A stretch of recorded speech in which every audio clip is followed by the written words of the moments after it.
Hello, welcome back to Bookcrafts with Jen. This week we're going to do two crafts, a caterpillar and a butterfly. They're going to be both based off of the Very Hungry Caterpillar by Eric Carle, if some of you are probably familiar with that story. So first we're going to do a caterpillar. We need some book pages. You're going to need a colored piece of paper to put your caterpillar on. Oops, it looks like my cat wants to be part of this video. Okay. You need scissors. You're going to need tape, and we also have some googly eyes, although you could just use a marker to make the eye, or I suppose even glue. You don't necessarily need the tape. So, a caterpillar, we need to cut out some circles. Oh, you also can use a flyer from the grocery store, because you can do a collage, if you are familiar with the story, all the different things a caterpillar eats. I know he ate some watermelon, he ate a piece of cake. You could do everything exactly that, or you could have some fun with it by going through and making your own little feast for the very hungry caterpillar. So we're going to cut out some circles for his body. Let's see, four seems like a good amount. So we glue these on.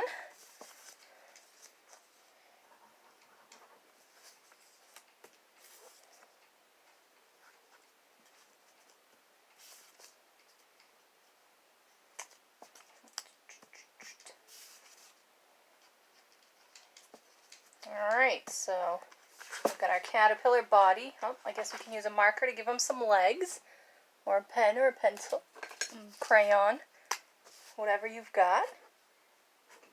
I'm not really sure how many legs a caterpillar has.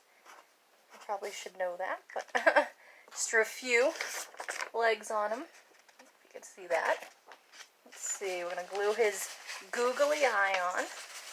I know it's hard because everybody loves googly eyes, and sometimes you don't have them.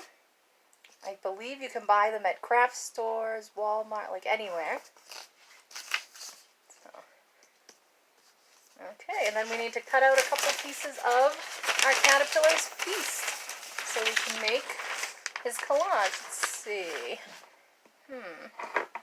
Thought there was watermelon in here. Oh, well, there's melon. I think he ate oranges. I see some orange. Oh, no, those are mangoes.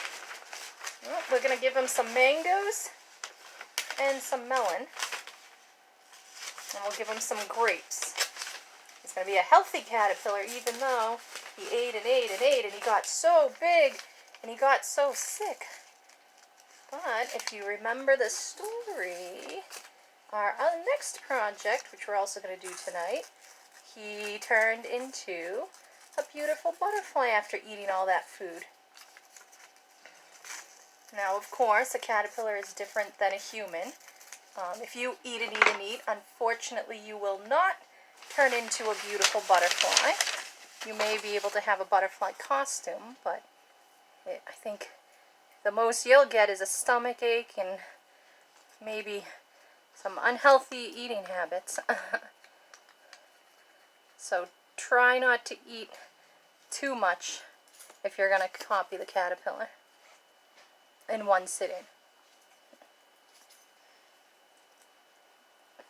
And I know he had a delicious leaf, which I don't know if I have any green paper, but there is a bit of green in this flyer, so I'll cut out, it's going to be a very small leaf, but I think that's the last thing he eats, the leaf, and that's what soothes his stomach and he forms his cocoon,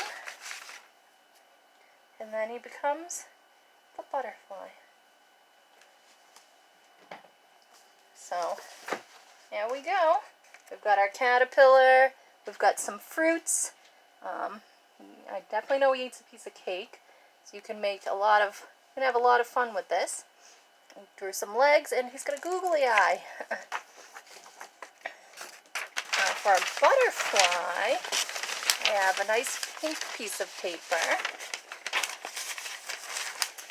And again, you're going to need some colored paper. We're also going to use some book pages to do the patterns on the butterfly. And I need to cut out the shape of the butterfly first. You can also, my cat's back. If you want to color or you want to paint, I've seen people do this with sponges, where they do, so we've got the butterfly body, and they do like paint on one side and fold it, and that copies the pattern. I do not have paint at home. It's probably good because my silly little cat that wants me in the video would probably get it all over him. So let's see. Maybe I want my butterfly to have a heart on its wings. So I'm going to cut out some hearts. And I am still using the book pages. I thought I was going to run out of ideas, but I guess so far we're still incorporating them into the book crafts. You also should do, if you want, you could do some pipe cleaners to give them the antenna. You could probably give them some eyes. It's kind of hard on a butterfly. I believe their eyes kind of stick up. I don't think they're on their body. Could be wrong though. Don't quote me on that.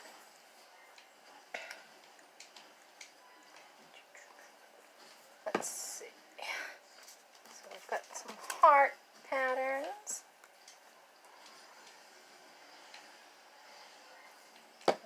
Let's see, I might want to draw some zigzags across. I mean, there's all different patterns on butterflies. And I know that there's a place where you can go and actually, I think it's called the Butterfly Garden, and you can sit and watch butterflies. I have not been there, but I've heard of it. So that might be a good place if it's open to just sit and observe them all, see all the different beautiful ways nature works. Let's see, I think I am going to give my butterfly some eyes, but I'm not going to do googly eyes. I'm going to draw them on this time. And I suppose I don't have a pipe cleaner, but I can use, I'm going to use these 2 pieces of scrap paper for the antenna. Maybe I should cut them to be more like an antenna shape though.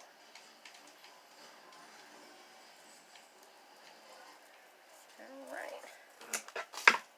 And again, we're going to glue those on right at the top.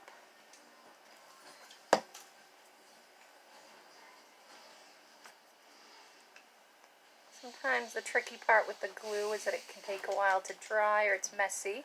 Sometimes a glue stick works better for this. Tape will work.